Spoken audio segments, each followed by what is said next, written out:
Bunga cempaka, bunga melati, harum semerbak dan mewangi. Terimalah salam, hormat kami, salam kami susun 10 jari. Assalamualaikum warahmatullahi wabarakatuh. Ya, Om Swastiastu, salam sejahtera, namo buddhaya. Ya, hadirin yang berbahagia, sekali lagi kami ucapkan selamat datang dan yang kami hormati Ibu Direktur Informasi dan Komunikasi Perekonomian dan Maritim Kemkominfo RI, Ibu Septriana Tangkari. Selamat datang Ibu, dan kami juga mengucapkan selamat datang dan yang kami hormati pembicara atau narasumber Pengelola Bank Sampah Vida Bekasi, Ibu Nia Kurniasi, dan juga salah satu pembicara Ketua Trasiro Indonesia Regional Jakarta I Gusti Krisna Aditama. Dan tentunya teman-teman yang hadir pada hari ini secara offline, berikan tepuk tangan juga yang meriah. Luar biasa. Dan juga yang online. Seperti biasa, seperti kami peringatkan tadi, acara ini hybrid, offline dan online, luring dan daring, dan tetap melaksanakan protokol kesehatan. Saya Ardiamsi Sormoko selaku pemandu acara pada sore hari ini, ya dalam acara yang luar biasa, Creative Talks Pojok Literasi. Cintai lingkungan, pilih sampah dari rumah. Yuk, berikan tepuk tangan, luar biasa. Untuk itu, kita akan menyanyikan lagu kebangsaan terbaik, salah satu lagu kebangsaan terbaik di dunia, yaitu Indonesia Raya. Hadirin dimohon berdiri.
Hadirin dimohon duduk kembali.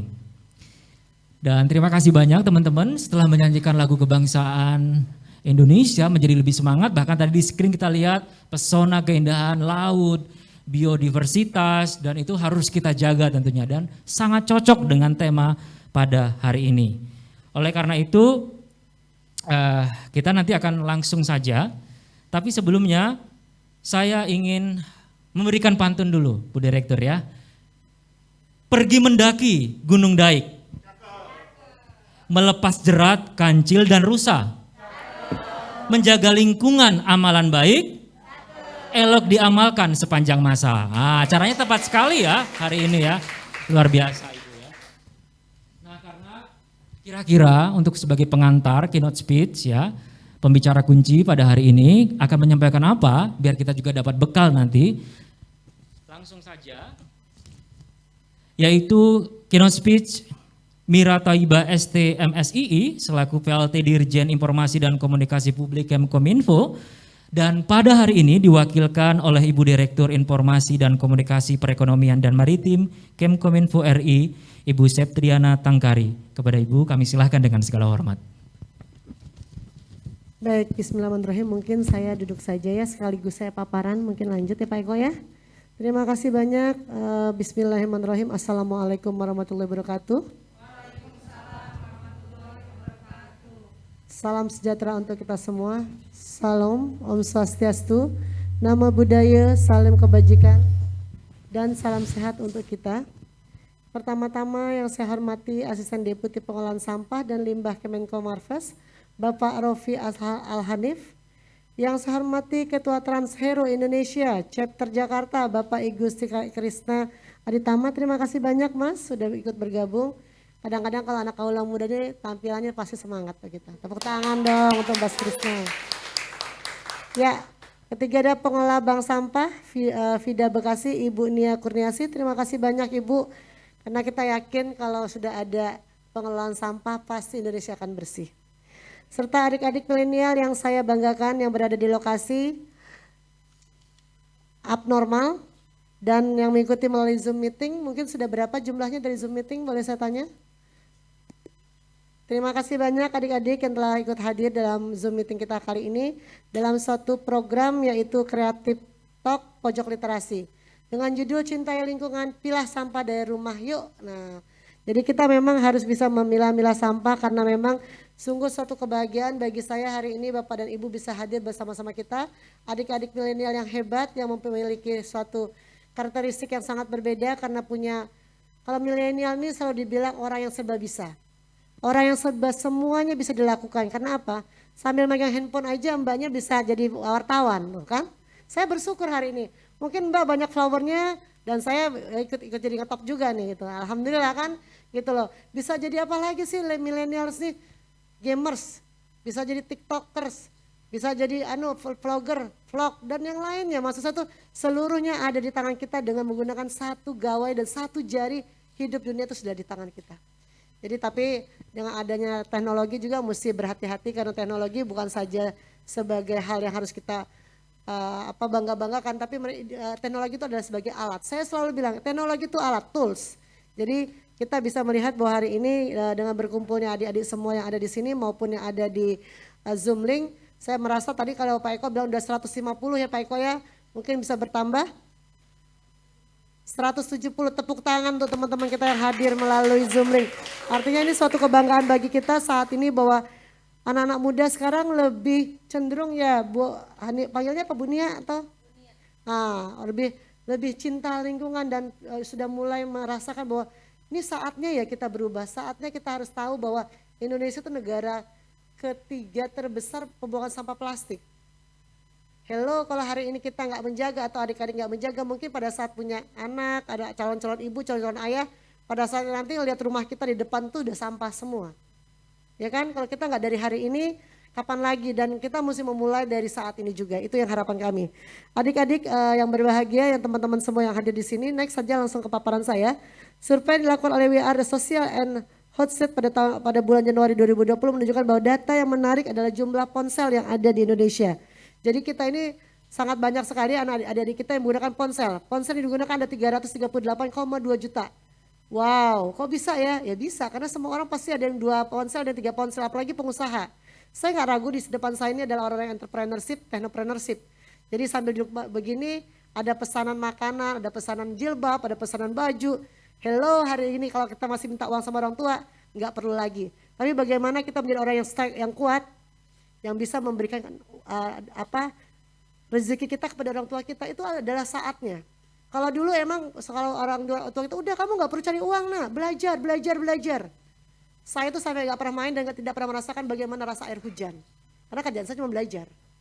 Dan itu nyata, saya ngerasa air hujan tuh sudah saya nikah, anak saya sudah SMA, baru saya ngajakin mereka, saking malunya nggak pernah ngerasain hujan tuh cuci mobil, biar kelihatan tuh. Jadi kalau saat ini anak-anak sekarang tuh apapun bisa dilakukan. Nah itulah maka kenapa jumlah ponsel penggunanya sampai sebesar 338,2 juta. Berbanding terbalik dengan jumlah penduduk kita 272,1. Dan ini penduduk yang terbesar. Nah artinya kenapa pengguna internet saat ini sudah 175,4 juta jiwa. Hal ini memang sangat besar sekali karena kita punya pulau yang sangat luas ya. Kita punya 16 juta pulau dan kita memang terhubung semua di antara jaringan yang ada.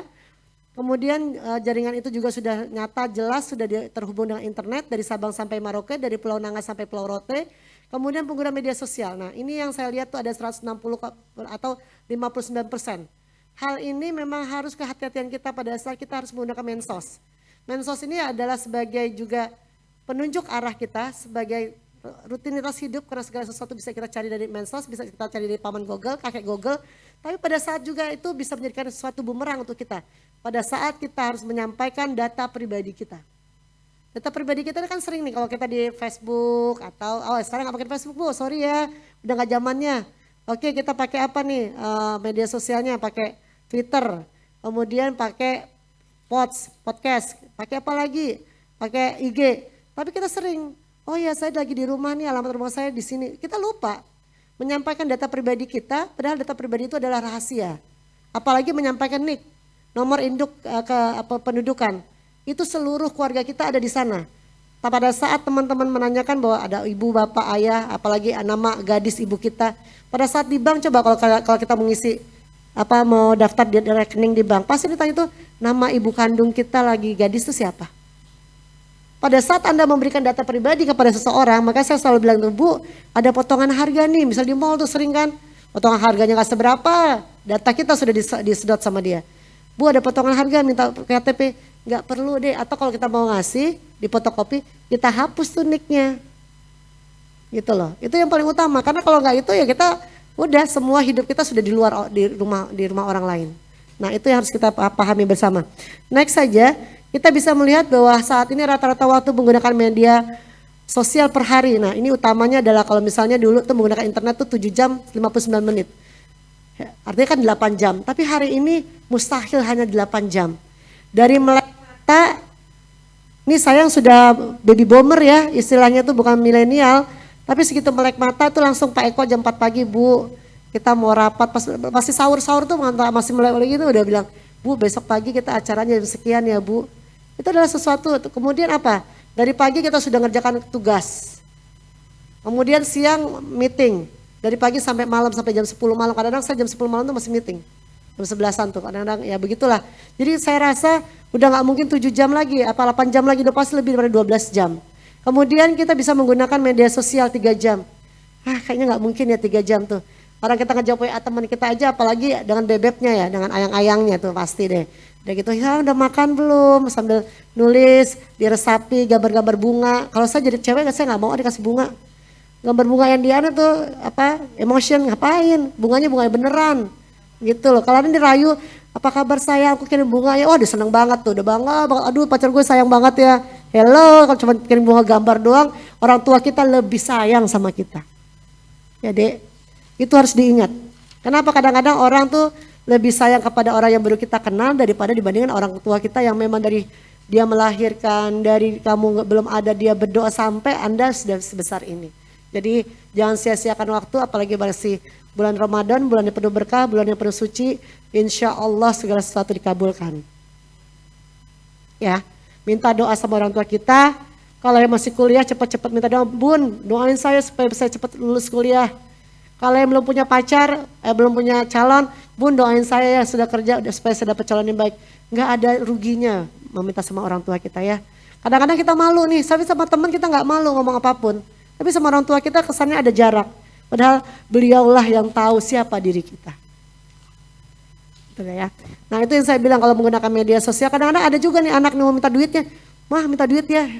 Atau mah dia di lantai atas. Mah aku mau makan, ada makanan apa ya? Hello hari gini. Buka puasa nanya orang tuanya begitu. Harusnya kita lah yang pulang. Bunda, ayah udah tenang aja. Aku udah siapin kok makanan. Aku udah beliin meskipun hal yang sangat sederhana lah. Pisang goreng 5 biji aja orang tua udah seneng. Ya, ini kenapa saya selalu bilang sama teman-teman, karena saat-saat yang begini itulah saat-saat yang kita bisa berkumpul. Coba kalau misalnya ke masa pandemi, udah melalang buana, mungkin saya juga nggak mungkin datang di sini nih. Udah pasti saya cari yang keluar kota yang jauh-jauh, gitu loh. Karena orang-orang di daerah timur sana kan lebih butuh kita. Kalau di sini kan teknologi udah di depan mata. Nah kemudian kita juga bisa menonton televisi. Udah nggak zaman kalau kata anak muda sekarang. Bun tuh udah jadul gitu loh. Terus apa dong? Ya karena TV semua tuh ada di gawai kita, Netflix tuh di depan mata kita. Ya kan? Siapa yang suka dengan Korea pun tiap hari juga nontonnya itu berjam-jam, gak berhenti-berhenti ya. Ibu ya, termasuk saya juga, tapi saya udah gak senang lagi. Nah, drakor itu udah ya udahlah beres gitu. Kemudian mendengarkan musik. Nah, hebatnya inilah anak muda pas sambil dengar musik sambil bekerja terus mengerjakan tugasnya. Dan itu memang sesuatu hal yang memang kita harus lakukan. Jadi jangan otak kiri kita bekerja penuh, otak kanan kita nggak berfungsi. Kenapa? Itu harus musik terus ada. Pada saat kita nggak bisa musik, kita harus mendengarkan musik. Tapi pada saat kita bisa main gitar, kita bisa menyesuaikan diri kita pada saat kita kesal, sedih. Kadang-kadang kan juga bete ya kalau kita PR mulu ya Mas ya, atau kerjaan tugas dari dosen mulu. Ya udah, mainlah alat musik supaya hati itu lebih enjoy. Kemudian bermain game, wah ini paling nih semua nih, ML semua nih pasti nih teman-teman ya. Sukanya begitu nih, Pak Eko aja tiap rumah kan mungkin main juga nih meskipun seriusnya. Karena hiburan sebenarnya. Kalau dulu saya memang suka sekali dan saya kalau nggak pernah nggak sampai finish sampai 5.000 atau 10.000 tuh kalau saya main game tuh nggak akan saya selesaikan. Terus ya, tapi ya jangan main game juga. Hari gini main game ketahuan saya jualan atau saya entrepreneurship. Nah itu yang paling utama. Atau kita buat startup yang bagus, yang saat ini dibutuhkan untuk semua orang. Next, ya kita melihat bahwa industri 4.0, adik-adik yang saya banggakan, yang saya cintai, baik yang ada di online maupun offline. Saat ini kita semua sudah memasuki era industri 4.0, di mana semua sudah terkoneksi dengan internet, mulai dari handphone, platform IoT, teknologi penderita, dan kemudian vokasi, smart sensor, big data analytic, and advanced algoritma dan reality show. Jadi kalau kita sekarang itu dalam satu gawai kita, itu kita bisa melakukan apapun. Kita bisa bicara mesin to mesin. Gak diragukan lagi. Kenapa saya bilang mesin to mesin? Misalnya kalau waktu jaring aja, 2G itu hanya bisa mengirim pesan, SMS doang. Gak keren ya. Naik ke 3G. SMS dan foto. Naik ke 4G, SMS, foto, gambar, pesan, suara, video dalam satu klik tak kita kirim, greng. Nah, itulah teknologi. Jadi saya rasa tapi di antara teknologi itu juga di Jepang aja orang masih memiliki daya empati, budi pekerti. Itu yang harus diutamakan. Jadi teknologi itu membawa kita pada sosok yang ya sudah kayak kuda jalan aja, diam aja ke depan. Nah harapan saya saat ini adik-adik semua harus berpikir bahwa empati, budi pekerti dan adat ketimuran kita tuh harus ada. Di Jepang tuh tetap ada meskipun dia sudah 5.0. Justru mereka mengutamakan tuh sosialisasi kepada masyarakat, sosialisasi kepada teman, sahabat, itu yang mereka butuhkan. Sama juga bagaimana kita mensosialisasikan sampah ya Bu ya. Nah itu yang kita lihat dulu. Salah satu program prioritas di bidang TIK adalah percepatan transformasi digital. Oleh karena itu Kementerian Kominfo berkomitmen untuk terus membangun jaringan infrastruktur daerah 3T. Ini yang disampaikan oleh Pak Joni Plate. Indonesia memasuki tahap transformasi digital, kita bangun ekosistem digital, infrastruktur digital yang mengantar masyarakat menuju digital society. Artinya apa digital society? Artinya masyarakat bersama-sama menggerakkan seluruh kehidupan kita untuk memberikan dampak yang baik kepada masyarakat. Ini yang paling penting kita lakukan. Nanti infrastruktur di depan itu akan dibangun daerah-daerah untuk kehidupan masyarakat daerah 3T, yaitu daerah 3T ada yang tahu singkatan dari daerah 3T? Sayang loh ini hadiahnya bagus banget nih. Yang nggak ada saya adain deh hadiahnya. Atau untuk siapa? Ada yang jawab bisa? Boleh siapa aja nunjuk? Yang di offline? Ada? Ya 3T. Ada? Yang berani jawab? Boleh silakan. 3T, oke hadiahnya daerah menarik. 3T. 3T deh. Tertinggal. Aduh lupa. Ya pokoknya ada tertinggal. Oh ya. Ingat tertinggal aja. Ayo. Ya saya hitung 1. Ibu 2. ini. Ini Bu ada Bu. Ya silakan Bu, monggo. Daerah 3T adalah daerah tertinggal, terdepan, terluar Indonesia. Ya, tepuk tangan Tepuk dong. tangan luar biasa. Mas tolong ya yang punya hadiah. Hadiahnya bisa disampaikan. ya. Jadi benar, kenapa saya selalu ingin bertanya sama teman-teman kalau untuk daerah 3T itu. Karena supaya kita juga sadar bahwa masih banyak saudara-saudara kita non jauh di pulau sana, di pulau-pulau di NTT, di Papua yang masih membutuhkan jaringan infrastruktur internet. Kalau kita di sini tinggal klik saja kita sudah mendapatkan. Jarang sekali yang blank spot di daerah Bekasi. Karena kita sudah di luar angkasa. Ya kan? Kita sudah nggak mungkin lagi karena kita sudah di luar angkasa. Ya kalau orang bilang kan Bekasi itu mana sih Bu? Nggak tahu saya rimbanya. Ya di luar angkasa kan. Nah itulah hebatnya. Jadi karena sudah di luar angkasa, jaringan infrastruktur internet itu sudah ada semua. Tapi bagaimana saudara kita menjauh di era 3T yang memang dibangun oleh pemerintah untuk menselaraskan program-program yang ada. Nah disitulah Pak Presiden memberikan arahan pada rapat sidang kabinet pada tahun 2020, yaitu 1, limpah langkah percepatan transformasi digital. Jadi Pak Presiden itu benar-benar orang yang memiliki daya perhatian penuh kepada masyarakatnya, cinta kepada adik-adik yang milenial. Kenapa? Dia akan memberikan 5 hal yang dibutuhkan yang disampaikan oleh Pak Presiden. Pertama adalah segera lakukan percepatan perluasan akses dan peningkatan infrastruktur digital dan penyediaan layanan internet. Artinya di sini Kementerian Komunikasi dan Informatika sebagai pengampu daripada layanan internet bersama-sama Opsel. Nah ini untuk memberikan jaringan internet dari Sabang sampai Merauke. Inilah yang dibangun jaringan Palapa atau jaringan bawah laut ataupun dibangun Satria. Nah itu istilah sama pengganti dari namanya satelit Palapa, namanya sekarang Satria. Jadi ini kesempatan kita untuk menggunakan teknologi. Cuman pada saat ini dibangun untuk saudara-saudara kita jauh di daerah 3T, mohon juga saya kepada saudara-saudara kita yang dari 3T, jangan digunakan hanya untuk hal-hal yang negatif ataupun untuk hal-hal yang ya cuman WA, SMS11, nonton TV, nonton Netflix, jangan, tapi gunakanlah jaringan itu untuk menggerakkan UMKM-nya, untuk menggerakkan kehidupan kita. UMKM ada yang tahu nggak singkatannya? 1, 2, 3, nggak ada? Usaha kecil, mikro, usaha kecil, mikro dan menengah. Jadi kita harus bisa menggunakan itu. Kenapa saya bilang kalau jaringan infrastrukturnya dibangun pemerintah, digunakan oleh orang luar untuk membeli barang-barang yang ada daerah tenun, misalnya tenun di NTT itu bagus-bagus. Daerah Lembata kemarin lagi kena bencana, kemudian daerah Lembata sama Adonara. Dan saya salam hormat kepada saudara-saudara kita, adik-adik kita yang ada di Lembata dan Adonara, semoga lebih kuat dalam menghadapi pandemi, dalam menghadapi bulan Ramadan. Tapi memang dalam keadaan bencana, semoga Allah memberikan kekuatan, kesehatan kepada keluarga kita di sana dan diberikan kekuatan untuk menghadapi bulan-bulan yang penuh berkah ini, sehingga seluruh keluarga kita yang ada di Lembata, Adonara dan seluruh NTT yang terkena gempa, mudah-mudahan mereka dalam keadaan sehat walafiat. Amin. Itu yang utama ya Dek, karena saling mendoakan adalah hal yang bisa kita lakukan bersama.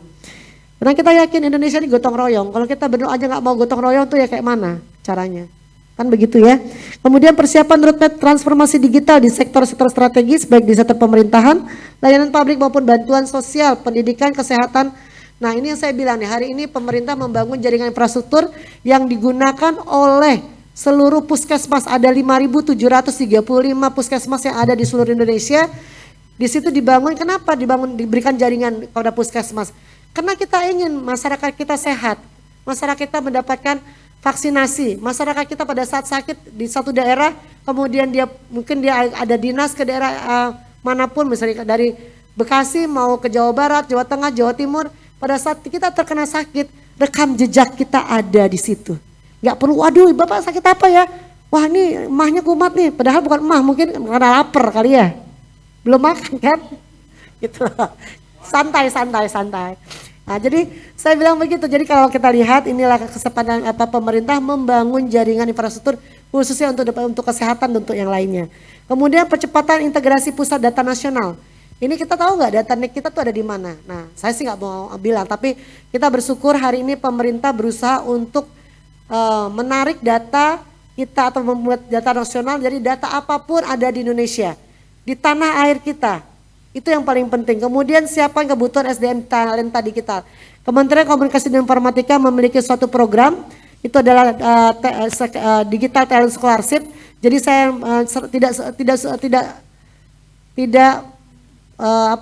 tidak lama-lama saya menyampaikan ini. Kenapa saya ingin teman-teman adik-adik kita bisa masuk dan bisa mendaftar di dalam program Digital Talent Scholarship. Kenapa?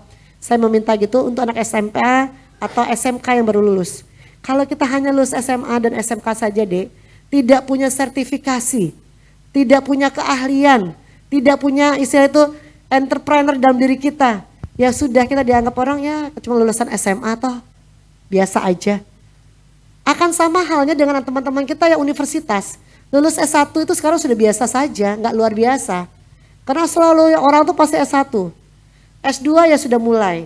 S3 sekarang sudah banyak ya alhamdulillah. Nah, jadi sekarang nggak apa-apa S1 tapi kita punya apa? Punya sertifikasi yang handal. Big data kita punya, entrepreneurship kita punya, AI kita punya, kemudian apalagi tuh kita punya istilahnya tuh untuk membuat programmer. Hal yang bisa kita lakukan dengan adanya sertifikasi kita bisa bersaing di ajang internasional. Jadi bukan hanya saja orang Singapura datang ke Indonesia, bukan saja orang Vietnam datang ke Indonesia. Orang Vietnam tuh pinter-pinter loh. Orang Thailand tuh jago-jago, orang Kamboja lebih keren lagi teknologinya. India penguasaan untuk teknologi. Jadi kalau kita hanya berdiam diri tidak ingin, dan ini free, tidak berbayar, Anda hanya ikutin saja. Jadi kalau memang peluang ini ada dan tidak teman-teman tidak ingin menggali, kenapa saya selalu sampaikan ini? Ayo sekarang kesempatan kita untuk bisa mendapatkan sertifikasi. Segitu kita punya sertifikasi, ya sudah aman kita. Sertifikasi apapun, perencanaan, banyak kok dibuka oleh semua kementerian gitu loh. Jadi kalau kita punya sertifikasi, apapun bidangnya, segitu kita punya itu, kita bisa masuk dan bisa mendaftar. Itu satu. Kedua, media sosial kita ini paling utama nih saya sampaikan ke adik-adik. Jangan hanya gambar foto pacar kita aja, ayang-ayang bednya aja. Tapi bagaimana kita masuk ke dalam organisasi pemuda Pancasila, masuk di HMI, masuk di apapun. Nah, kenapa? Pada saat adik-adik itu untuk mencari kerja, orang sekarang nggak bisa bilang, oh nilainya berapa ya IP-nya ya? Oh aku 3,9 Bu. Hello. Oh ya, kamu pernah ikut enggak? Organisasi? Enggak. Udah tuh selesai. Kenapa saya buka ini? Karena saya ingin anak-anak Indonesia, anak hebat. Kita ini orang hebat. Jangan takut sama yang namanya orang luar negeri. Kita ini orang hebat. Ya. Orang dulu Malaysia semua belajar di Indonesia, orang Singapura belajar di Indonesia. Tapi mereka menggali itu lebih banyak. Tapi saat ini saya yakin teman-teman kita tuh dengan teknologi, dengan satu klik jari, itu semua bisa kita kuasai semua dunia. Jadi ayo kita mampu, kita sama-sama berjuang, sama-sama, apalagi sekarang di rumah kan banyak online ya, banyak pelatihan-pelatihan, ikutin. Sertifikatnya kita butuh. Apalagi sertifikasi, nah itu yang sangat kita butuhkan. Kemudian ada secepatnya siapkan regulasi skema pendanaan pembiayaan untuk keperluan transformasi digital. Jadi Bapak Presiden juga mencanangkan program-program yang bantuan-bantuan yang dilakukan oleh kementerian-kementerian terkait. Intinya tuh ada 669,4 triliun dan 186-nya itu digunakan untuk UMKM. Jadi adik-adik kita yang ingin berusaha, ingin berjualan, tak usah modal gede deh.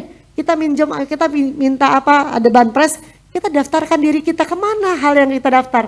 Sangat mudah deh. Kenapa saya selalu ada 12,8 juta bantuan daripada Bapak Presiden, Banpres itu yang digunakan untuk adik-adik semua. Totalnya berapa? 2,4 juta. 2,4 juta itu bisa jadi modal? Nggak bisa. Hari gini nggak bisa buat modal tuh bohong saya bilang.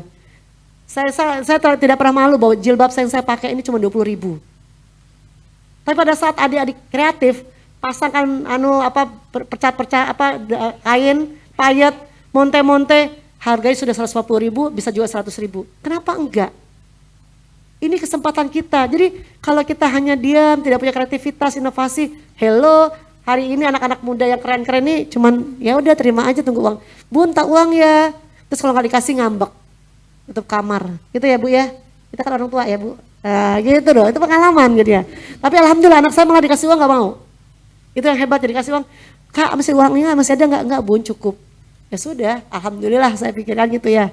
Jadi makin hemat aja ibunya.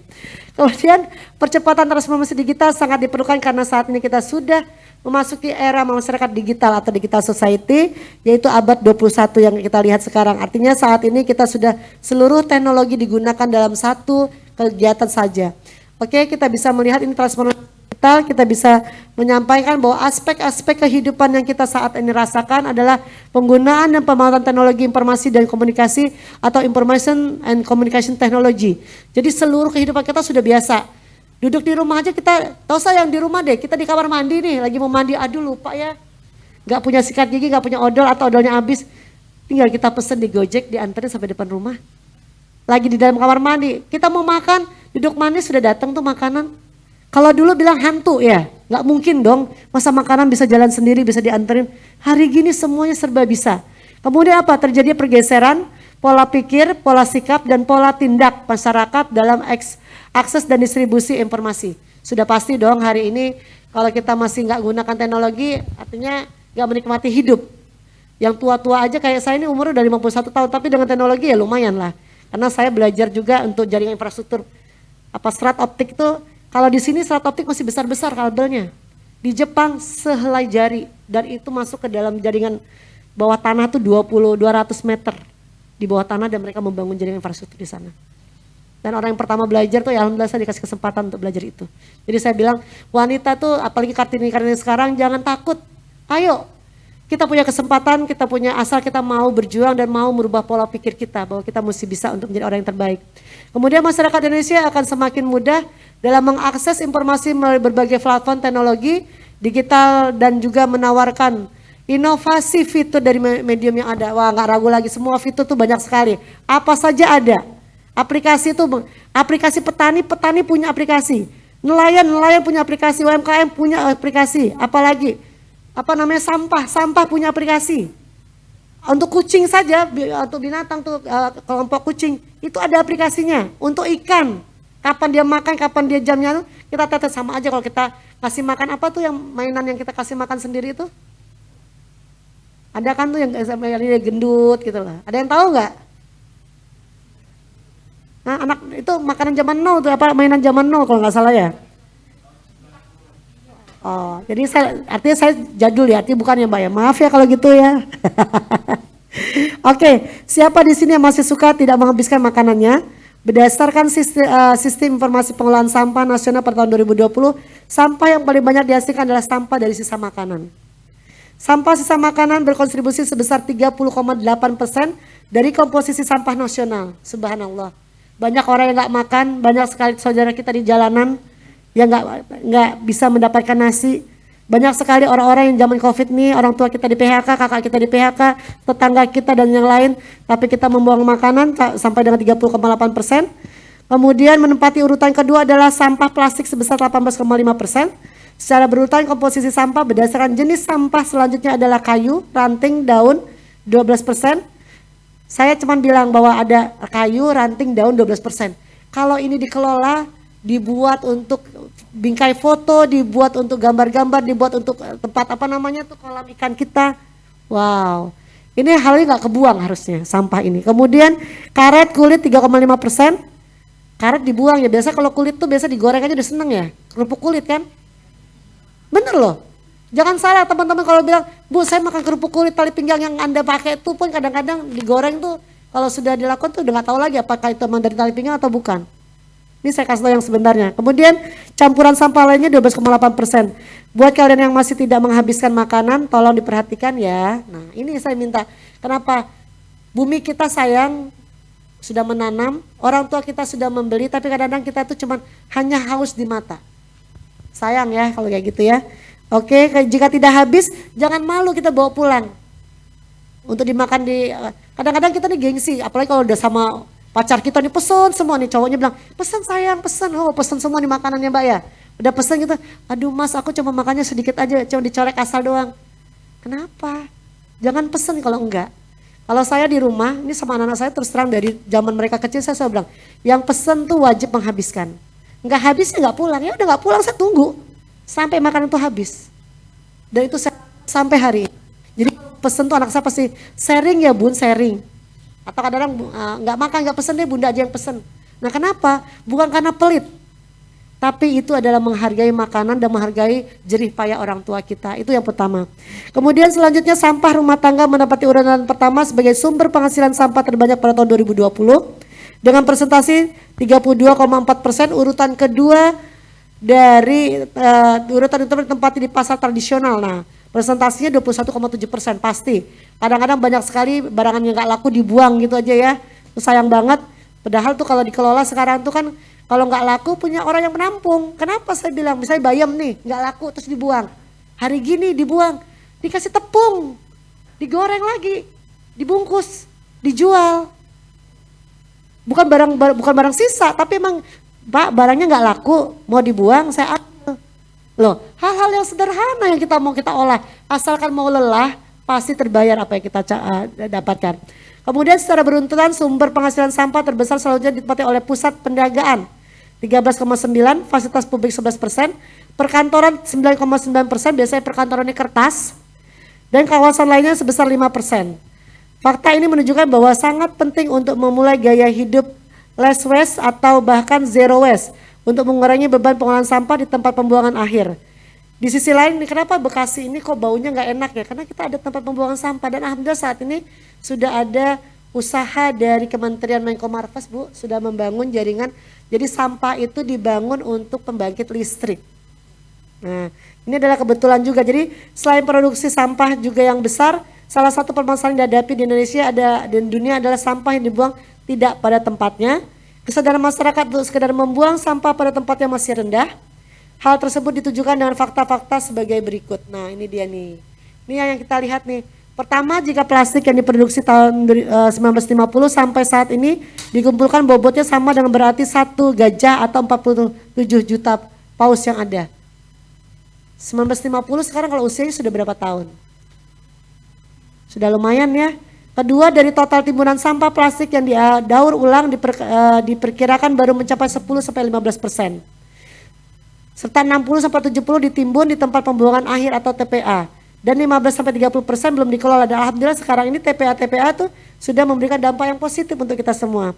Adik-adik serta teman-teman yang hadir di dalam kegiatan ini, persoalan sampah tidak hanya bisa diselesaikan pada sektor hilir saja. Berbicara sampah harus dilakukan dari hulu sampai hilir. Jadi saya berharap teman-teman hari ini adalah bagaimana kita bisa melihat gaya hidup kita less waste, berarti berusaha meminimalkan produksi sampah. Salah satunya adalah cara pemerintah dalam mengubah gaya hidup masyarakat adalah dari sisi regulasi. Seruan porsi dan peran pemerintah yaitu melalui peraturan pemerintah nomor 81 tahun 2012 tentang pengolahan sampah rumah tangga dan sampah sejenis sampah rumah tangga. Peraturan pemerintah ini mengamanatkan masyarakat untuk melakukan pengurangan sampah dalam kegiatan kita sehari-hari.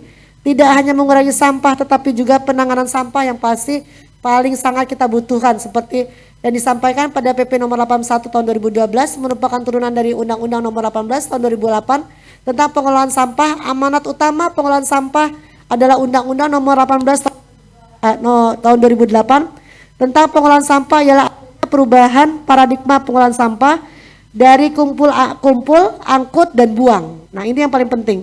Menjadi pengurangan dari sumber redundans untuk outsource dan daur ulang sumber daya atau resource recycle-nya.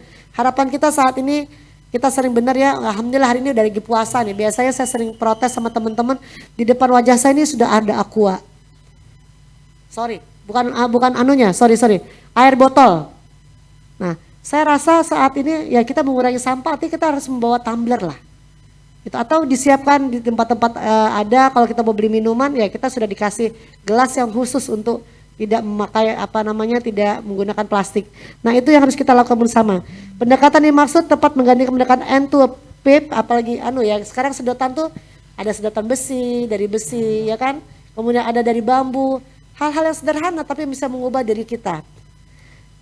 Kemudian juga kita bisa melihat bagaimana kita mengimplementasikan 3R yaitu redundance, reuse maupun recycle. Ya, harapan kita dengan adanya 3 yang harus kita lakukan ini bisa melaksanakan pendekatan ketiganya itu pelayanan dan teknologi, yaitu pendekatan ini berusaha mengubah sampah menjadi sesuatu yang dapat digunakan ulang dengan bantuan teknologi. Saya bisa lihat bahwa salah satu contoh dari Refuse Defense-Full atau RDF. RDF ini merupakan teknologi pengolahan sampah melalui proses homogenesis menjadi ukuran yang lebih kecil, hasilnya sebagai sumber energi terbarukan. Jadi ini banyak sekali yang bisa kita sampaikan.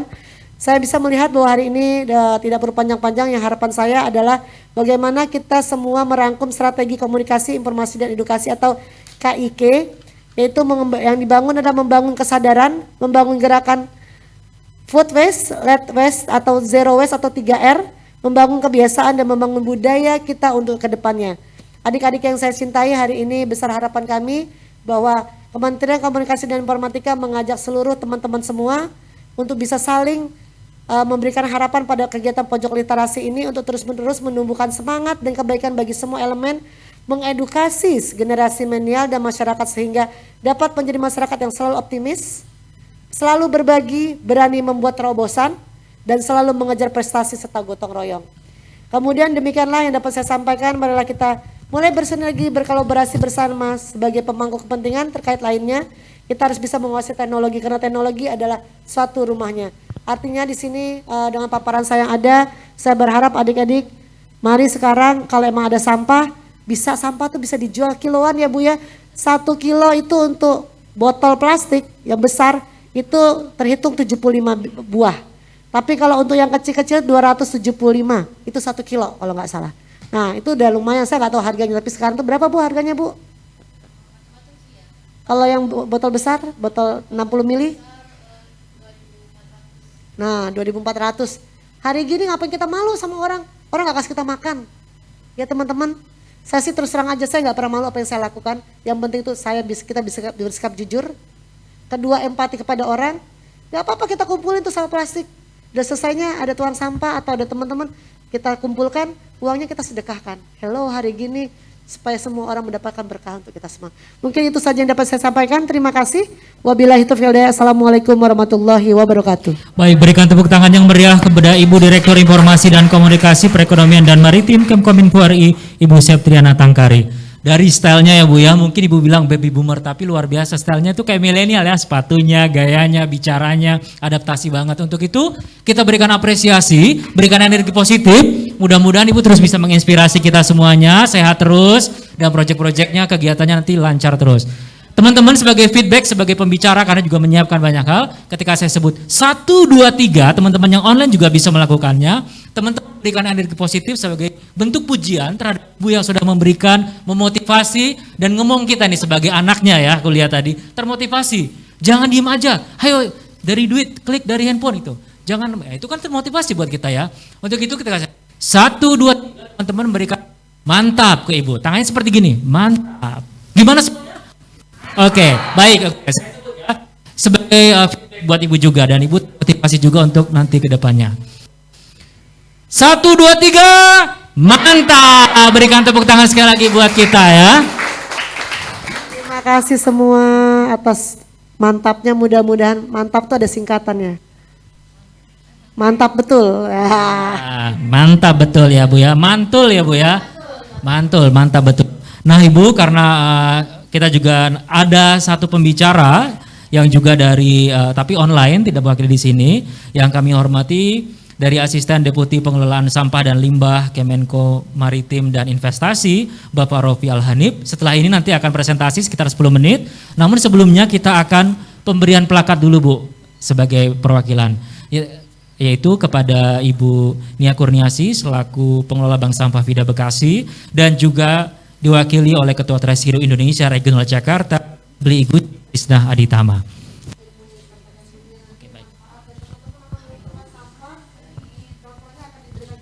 Dan mudah-mudahan jadikan berkah untuk kita semua. Amin. Baik. Selanjutnya, tuh, Ibu cowok ganteng, cinta lingkungan, menantu ideal. Waduh, alhamdulillah.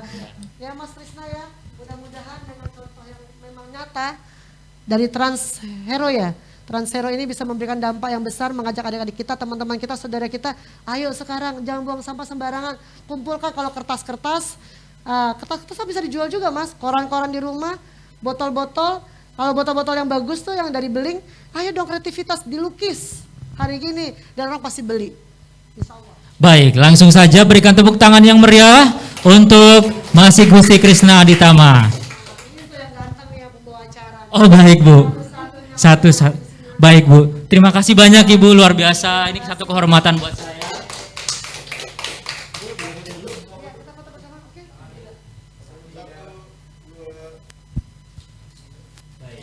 Kita akan foto bersama dulu. Ya. 1, boleh dipegang aja nggak apa-apa Mbak? 1, 2, 3. Oke, 1, 2, 3. Mungkin kami pakai masker tapi dalam hati kami tersenyum ya. Karena acara ini luar biasa. Silahkan Ibu duduk kembali ya, baik. Terima kasih banyak. Baik, terima kasih banyak. Selanjutnya kita akan mendengarkan secara online kepada Bapak dari Asisten Deputi Pengelolaan Sampah dan Limbah Kemenko Maritim dan Investasi, sekitar 10 menit kepada Bapak Rofi Al-Hanif. Kami silahkan dengan segala hormat. Baik, terima kasih. Assalamualaikum warahmatullahi wabarakatuh. Selamat sore, salam sejahtera bagi kita semua. Selamat ngabuburit teman-teman sekalian. Yang saya hormati Ibu Septrina Angkari, Direktur Informasi dan Aplikasi Ekonomi dan Maritim. Salam kenal Ibu. Juga Terima kasih banyak Pak atas waktunya. Adik Tama dan Ibu Nia. Kenal juga untuk adik-adik yang hadir pada kesempatan sore hari ini. Kenalkan dulu ya, saya biasa Rofi gitu ya, dari Kementerian Koordinator Bidang Kemaritiman dan Investasi, Sistem Deputi Pengelolaan Sampah dan Limbah. Jadi memang saya ini urusannya koordinasikan kebijakan-kebijakan penanganan sampah dan limbah gitu ya. Nanti kita akan diskusi apa itu dan bagaimana peran kita sebagai generasi milenial dalam sampah ini. Jadi sekalian ini ucapkan terima kasih dulu untuk panitia, Ibu Direktur dan rekan-rekan sekalian yang inisiasi kegiatan hari ini luar biasa. Jadi kita masih bisa produktif dan inovatif gitu ya di masa pandemi ini, dan terlebih pada masa bulan Ramadan ini. Dan semoga apa yang kita selenggarakan dan kita diskusikan hari ini bisa menjadi bagian dari ibadah kita di bulan Ramadan. Dan alhamdulillah hari ini kita sudah menginjak hari ke-10 nih, kalau tidak salah hitung saya, jadi sudah mendekati setengahnya nih dari perjalanan ibadah kita di bulan ini. Jadi saya ingin mengajak adik-adik sekalian milenialis gitu, coba kita melihat hanya sesuatu yang tidak berguna ya, mereka lihat di sampah ini. Saya kira nanti dari tes Eropa Gusti dan juga bagaimana trik gitu, mendapatkan rupiah gitu dari sampah. Secara umum nanti saya akan perlihatkan dulu nih adik-adik sekalian.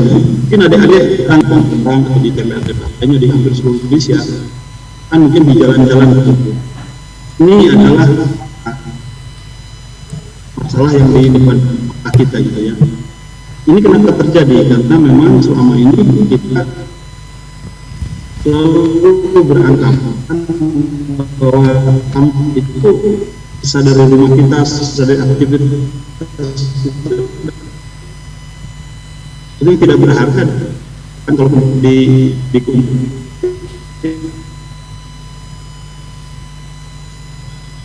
hanya dikumpul nanti diangkut ke TPA, sehingga sudah terlalu banyak TPA di kita dan mengancam kesehatan kita semua gitu. Dan ini fakta di sebenarnya bisa dilihat bahwa saat ini dumping di TPA itu lebih dari 50% gitu. Artinya sampah ini hanya dibuang begitu saja gitu, apa ada pengelolaan pemanfaatan dan seterusnya. Jadi sesuatu yang harus kita rubah di cara pandangnya. Nah, saya ingin memperhatikan dulu data ini. Bisa dibayangkan adik-adik sekalian, ini se-Indonesia menghasilkan 6,8 juta ton sampah setiap tahun. Bayangkan 6,8 juta ton. Rata kita, rata-rata tiap individu masyarakat Indonesia itu menghasilkan sampah ke 0,7. So,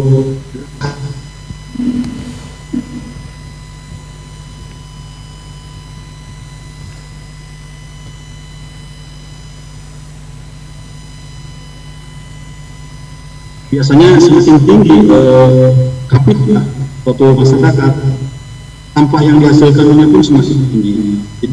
Jadi biasanya di perkotaan itu sampah yang dihasilkan itu jauh lebih besar dibandingkan dengan saudara kita yang tinggal di Karena kita akan semua dibungkus dengan plastik, semua belanja kita menggunakan pembungkus dan seterusnya. Jadi ini data yang ada. Kemudian bisa dilihat lagi bahwa hampir 61% itu tidak terkelola gitu. Jadi ujungnya ada yang bakar, ada yang dibuang ke tanah, akan sekitar 9% itu bocor ke laut.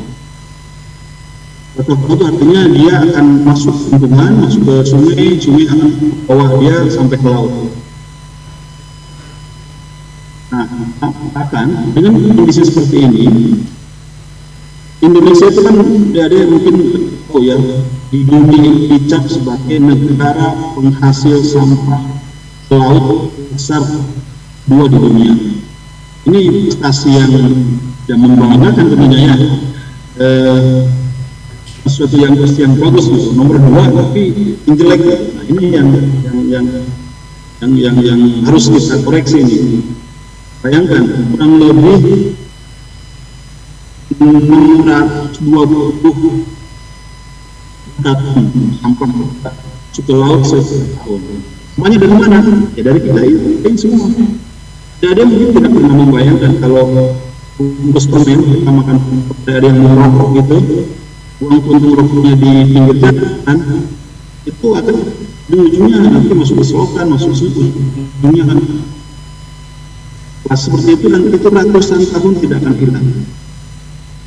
Itu akan berkumpul itu sampai ratusan tahun dia tidak akan tetap ada di lingkungan. Bahkan lebih parah lagi itu terdegradasi menjadi mikroplastik, plastik yang ukuran kecil. Nah itu lebih bahaya lagi. Nah itu bisa dimakan oleh ikan, masuk ke dalam jaring makanan ya. Kalau dia belajar biologi, dimakan ikan kecil, makan ikan lebih besar, ujungnya akan termakan juga oleh kita akan makan ikan ya. Ujungnya kita memakan plastik yang kita buang juga gitu. Nah ini yang harus menjadi kesadaran kita bersama bahwa apa yang kita lakukan selama ini kita koreksi, perbaiki. Satunya dengan halaman rumah ini mulai rumah kita sendiri. Nah ini coba bisa dilihat. Kalau di Bali, kemudian ini hampir terjadi setiap. Sampahnya dari mana? Itu juga sampah dari sekitar Bali. Ini di Kudus ya, di Pantai Kudus. Ada teman-teman yang dari Bali dari sekitar mengamini bagaimana Pantai Kudus yang menjadi kebanggaan Indonesia dan seluruh dunia. Pada waktu ini menjadi bukan bisa jadi sampahnya dari Pulau Jawa, Pulau Kalimantan, Pulau Sulawesi, bawa arus laut, gitu ya. Nanti ini akan mendarat, ya terbawa arus, mendarat di pantai ini tergantung arus. Biasanya kalau di Bali ini kita tahun ya dari Desember, Januari, Februari ini kondisi di Pantai Kuta seperti ini. Dan modeling yang kami lakukan dari Kemenko Maritim dan penelitian dari hutan perikanan LIPI dan seterusnya, ini ternyata bisa diprediksi sampah yang terbuang dari Jakarta masuk ke Sungai Cisadane, terus di Kalimantan dari sungai memang masuk ke salah satunya masuk ke aliran kali ini Kuta ini. Jadi jangan dikira ya kalau kita membuang sampah di Jakarta kan hanya di situ selesai, bahkan bisa jadi sampai ke itu. Ini kalau di sebelah kirinya ada Bunaken, nah di Manado mungkin ada yang dari Manado gitu ya, tahu persis bagaimana di Bunaken itu, mana sungai Bunaken yang begitu indah itu antam gitu, dengan kiriman sampah dari baik dari Tampol ya, sungai-sungai di sekitar dari ini masalah di dunia yang harus kita. Nah, sekarang pertanyaannya, siapa sebetulnya yang bertanggung jawab pada pengelolaan sampah? Kita mungkin bisa mengatakan, oh itu kan pemerintah daerahnya aja tidak membersihkan sampah, itu karena pemerintahnya aja tidak menyiapkan fasilitas gitu segala macam, tidak mengangkut sampahnya dari tempat sampah ke TPA gitu. Tapi ingat, kalau berdasarkan undang-undang, semua orang itu bertanggung jawab terhadap sampahnya, gitu ya. Jadi ini coba saya sudah katakan gitu dari undang-undang dan aturan-aturan yang ada tadi Bu Direktur menyampaikan undang-undangnya gitu yang mengatur tentang sampah. Baca kalau ada ini ya, itu ada berisi setiap yang menghasilkan sampah itu wajib pengelolaan. Jadi adik-adik mengelola pengelolaan itu seperti apa? Ini sih ada di bawahnya ada yang warna biru nih, batasan tangan gitu ya. Mendaur ulang akan kembali. Nah nanti kalau sudah pemerintah itu nggak menghilang, mengumpulkan sampai nanti di proses diolah lagi gitu. Di kita tidak bisa aja menyalahkan orang lain, atau menyalahkan pemerintah, karena kita pun punya kewajiban juga untuk mengumpulkan sampah. Gitu ya, jadi mungkin kita tidak merasa, tapi kalau semua ini ada yang harus di sore hari ini buang satu ini misalnya apa ya, plastik ya, plastik mengkresek gitu, itu tidak terasa satu. Kalau kita bersama itu bisa sampai dapat 0,62 juta yang masuk ke laut ya. Nah, sekarang bagaimana berubah paradigma itu? Kalau selama ini kita dan pemerintah dan semua itu hanya berpikir bahwa sampah itu ya sudah ini dilatih paradigma di perjalanan budaya biru ya. Kalau sampah itu seolah-olah ya udah nanti dikirimkan atau diangkut PA gitu misalnya. Jangan jarang kita melakukan pencegahan, pengurangan, melakukan pemilahan sendiri di rumah, melakukan daur ulang misalnya di rumah. Ya, gitu, ataupun ada sehingga kecil. Sebagian besar dilari ke TPA. Itu pun TPA pun tidak dikelola dengan baik, ya hanya di jumping aja. Nah, ini harus kita ubah di paradigma ini. Kita balik. Kita itu terus apa yang harus dilakukan dan porsi terbesar pencegahan. Mencegah sampai jangan terjadi sampah. Apa yang dilakukan? Ada tadi 3R gitu ya, ada 5R. Bagaimana kita melakukan aksi-aksi secara individu mengurangi pembuangan sampah. Nanti di slide berikutnya ada ya, bagaimana ini. Dia melakukan pemilahan. Di rumah itu sudah mulai dipilah sampah yang plastik, mana yang kertas gitu yang bisa didaur ulang lagi, sampah sisa makanan organik gitu ya yang itu hanya itu bisa dimanfaatkan lagi gitu. Jadi selama sampah itu bisa pengelolaan itu akan lebih gampang. Tapi kalau sampah itu tercampur sulit diolah gitu. Karena dalam pengolahan berikutnya tidak bisa disatukan antara sisa makanan dengan plastik gitu. Tidak bisa dipilah gitu. Jadi memang pemilahan itu hal yang paling utama dalam pengolahan. Dan ini harus dilakukan di rumah itu masing-masing. Nah ini bagaimana misalnya contoh-contoh kita bisa mengelola sampah. Ini saya kira semua orang ada yang hadir ini bisa melakukan ini. Dan ini kalau kita lakukan secara bersama semua gitu, dampaknya akan luar biasa. Bagaimana pertama mengurangi sampah, mengurangi timbulan artinya bagaimana sampah yang dihasilkan kita kurangi. Misalnya kita menggunakan barang-barang yang mungkin gitu ya, pabrik misalnya atau ke mana ke kampus atau daripada beli minuman mineral, mendingan dari rumah bawa belanja juga dilaksanakan. Saat kita komitmen kreatif, nah ini kreatif dan komitmen ini tidak susah sebetulnya, dan kita tidak usah pikir yang terlalu muluk-muluk kalau besar gitu. Ini ada dan bisa kita lakukan aktif juga, bagaimana mengurangi, bagaimana menggunakan ulang, bagaimana recycle gitu yang ada di dekat waktu kita cari. Nah ini contoh misalnya gimana kalau di rumah nggak usah banyak-banyak, minimal 2 atau 3 gitu. Sampah sisa makanan, sayuran segala macam dipilah sendiri. Ada botol-botol plastik segala macam dipilah sendiri. Nah sekarang kan ada juga masker nih. Masker ini termasuk beli mobil juga tidak boleh dicampur gitu. Dia harus dipisah sendiri. Nah ini bisa dipisahkan ya dari sumber-sumber. Oh kita bisa melakukan ini di rumah gitu. Ini sudah signifikan sekali gitu. Nanti yang ini kalau misalnya dibuat kompos yang sebelah kiri ini yang makan sisa makanan itu mudah sekali jadi kompos. Nah, yang botol-botol plastik dan segala macam itu udah pasti lebih uang itu ada di situ ya. Dan seterusnya. Jadi ini adalah sesuatu yang harus kita ubah. Sampah yang tidak bermanfaat ini bisa menjadi sumber. Nah, ini kalau dalam konteks yang lebih besar kita sebut sebagai sirkular ekonomi gitu. Sirkular ekonomi yang besar ya. Jadi milenial. Kalau selama ini kita banyak kecil ini ya. Misalnya nih kita suatu barang diproduksi gitu ya. Kemudian kita konsumsi atau kita pakai barang itu, setelah itu tidak terpakai kita buang menjadi sampah, diangkut ke TPA gitu ya, dimusnahkan segala macam itu. Sekali. Tapi kalau sirkular ekonomi itu berputar, gitu. Jadi kalau barang diproduksi, dipakai, nanti sebelum menjadi sampah dia digunakan ulang lagi, di recycle lagi gitu. Jadi dia berputar. Jadi satu sumber daya itu bisa dipakai berulang-ulang gitu. Nah ini selain berguna dalam konteks pemanfaatan pengelolaan sampah juga dalam konteks yang lebih luas ini adalah bagian dari kita menghemat sumber daya.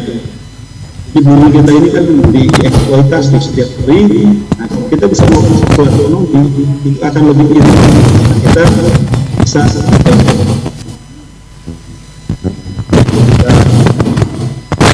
menggunakan ulang yang ada. Dan ini bisa dilakukan oleh semua orang dan semua harus sinergi. Kita menciptakan dan mestinya komunitas kita semua gitu ya, komunitas itu sektor atau usahawan gitu ya. Kemudian juga ada pemerintah. Nah ini harus bersinergi supaya ini bisa. Ini setelah itu dan sekarang pilihan kita sampah ini akan menjadi buang sia-sia dan menjadi masalah lingkungan. Kita akan mendapatkan manfaat dari sampah ini. Ini pilihan kita dan pilihan adik-adik semua. Nah, gitu. Jadi sekali lagi terakhir saya mendorong pertama mungkin bisa melakukan perubahan gitu ya. Tidak seperti akan mulai dari sekarang juga dari hal yang kecil. Dan kalau adik-adik yang misalnya memang punya entrepreneurship ini bisa kita dengarkan juga dari narasumber berikutnya bagaimana sampah ini bisa menjadi uang dan ini luar biasa sekali bisnis dari pengelolaan sampah itu luar biasa. Ini saya hanya cerita yang kecil gitu yang ada di sekitar kita. Di Direktur menyampaikan sampah ini juga bisa dimanfaatkan dalam konteks menjadi energi baru gitu misalnya. Jadi ganti batu bara dan menghasilkan energi listrik bisa saja sih seperti itu. Tapi ya itu kan hanya menghabiskan, memusnahkan saja sebenarnya. Nilai ekonominya sebenarnya jauh lebih besar. Kita bisa manfaatkan, bisa guna ulang dari sejak dulunya tadi ya, sebelum sampah ini masuk ke PA. Saya kira itu Pak Ibu sekalian, adik-adik yang saya sayangi, para milenials gitu ya. Jadi ini sekedar informasi umum gitu ya bahwa sebenarnya bisa melakukan hal-hal yang besar gitu dengan aksi yang kecil. Nah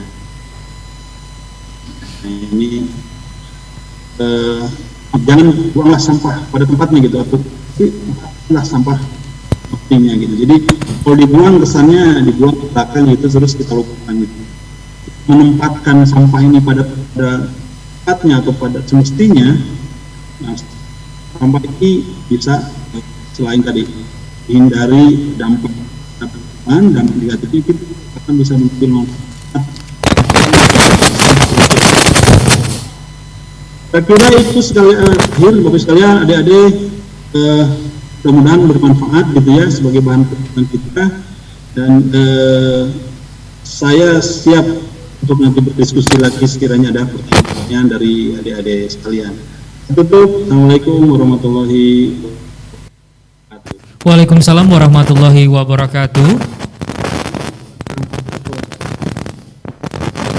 Ya, sekali lagi kami mengucapkan terima kasih kepada Bapak Rofi Al-Hanif selaku Asisten Deputi Pengelolaan Sampah dan Limbah Kemenko Maritim dan Investasi Republik Indonesia. Untuk itu berikan tepuk tangan yang meriah baik yang offline ataupun online.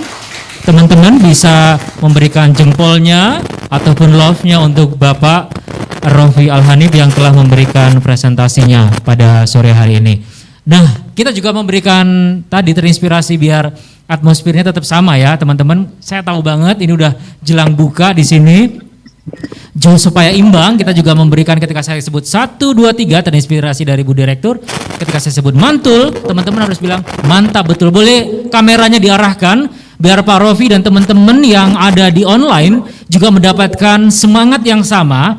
Kalau teman-teman yang online offline di sini diarahkan ke sana aja Mas kalau bisa. Biar kelihatan teman-teman kalau misalkan mungkin. Jadi ngarahnya ke jempol ya, biar Pak Rofi juga ngelihat ke kamera maksud saya. Saya ketika sebut 1, 2, 3 mantul teman-teman, mantap betul, setuju ya.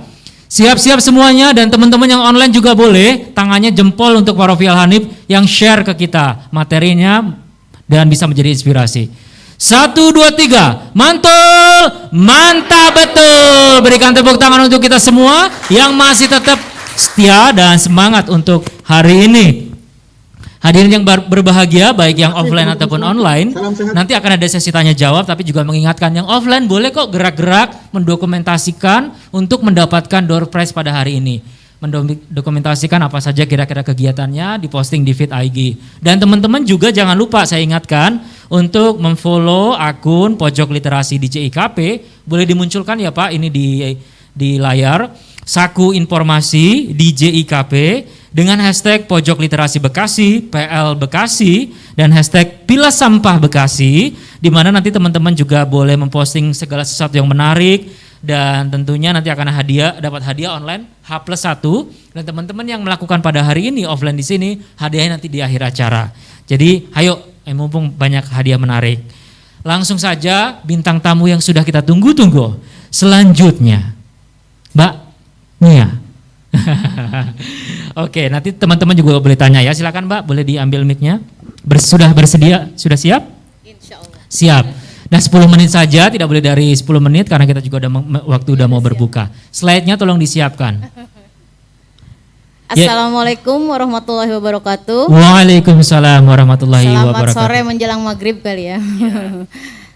Salam sejahtera untuk kita semua. Mudah-mudahan hari ini puasa kita lancar sampai buka ya. Amin. Dan mudah-mudahan semua teman-teman yang ada di sini juga dalam keadaan sehat. Amin. Amin. Perkenalkan saya Ibu Nia Kurniasi. Saya lebih senang dipanggil Ibu sih sebenarnya. Meski karena wajahnya udah Mbak ibu-ibu. Iya. Saya salah satu pengelola dari Bank Sampah Vida. Yang lokasi kita memang ada di Vida ya, di Vida Bumi Pala di daerah Bantar Gebang, lebih dekat ke situ. Bersama teman-teman juga saya ajak. Saya nggak berani sendiri, jadi saya ajak aja rombongan saya. Iya, mungkin langsung aja kali ya, karena memang kita waktunya cuma dikasih 10 menit. Jadi saya di sini hanya akan berbagi pengalaman bersama Bank Sampah Vida Bekasi. Tapi sebelumnya terima kasih kepada panitia yang sudah memberikan kepercayaan kepada kami untuk ikut serta dalam Creative Talk Pojok Literasi untuk berbagi pengalaman. Mudah-mudahan apa yang disampaikan nanti bisa bermanfaat buat semuanya. Amin. Ya. Yang pertama yaitu tentang profil Bank Sampah Vida Bekasi. Kenapa sih terbentuk Bank Sampah Vida Bekasi? Yaitu awalnya itu berasal dari salah satu program kreasi barang bekas di Rumah Baca Umi Bekasi tahun 2017. Dan waktu itu Rumah Baca Umi Bekasi mengadakan kegiatan yang disebut dengan AKBIS atau Akademi Bijak Sampah yang diselenggarakan oleh Wasporceng. Nah dari situ, dari kegiatan itu kita diajak jalan-jalan. Kalau orang jalan-jalan ke luar negeri, kalau kita diajak jalan-jalannya ke TPS, ke TPA Sumur Batu. Kita waktu itu Bekasi kan memang punyanya Sumur Batu, tapi lebih dekat juga dengan Bantar Gebang gitu. Nah kita diajaklah jalan-jalan ke sana. Kita lihat dong kondisi seperti apa sih nih di TPA Sumur Batu gitu. ternyata Masya Allah ini sampah segitu banyaknya gitu, sampai bergunung-gunung tadi kan sudah dilihat ya di situ. Terus nah dari situlah mulai timbul kesadaran untuk kita bagaimana sih kita mengelola sampah ini biar nggak terlalu banyak ke TPA gitu. Nah dari situlah akhirnya kita mulai merintis gitu. Dari situ kita mulai merintis bagaimana cara kita mengolah sampah dari rumah gitu kan. Dan nanti selanjutnya juga akan dibikin untuk membuat kreasi barang bekas. Adapun pengurusnya yaitu sebenarnya ketuanya sih Umi Aam, cuma sekarang udah pindah ke Bandung. Akhirnya ya sudah kita tinggal berempat. Ada saya, Ibu Nia, ini kebetulan teman-teman saya di sini. Ada Bu Rismi, ada Bu Ya, Suryani, berikan tepuk tangan. ada Bu Dina lagi sholat ya. Dan lokasi kita atau base camp kita adanya di kawasan perumahan Vida Bekasi, Mustika Jaya, Kota Bekasi. Bagi yang penasaran dengan kegiatan kita boleh main ke sana, dengan senang hati akan kita terima gitu. Tapi ya itu nanti suguhannya sampah. Ya selanjutnya, tujuannya Bank Sampah Vida Bekasi itu apa sih? Satu, menanamkan rasa kepedulian kita terhadap lingkungan sekitar. Dengan cara apa? Dengan cara memberikan edukasi tentang pemilahan sampah. Yang kedua, mengurangi sampah yang dibuang ke TPA dengan cara dipilah dari rumah. Nah ini mengurangi sampahnya itu yang memang agak-agak susah, ya kan?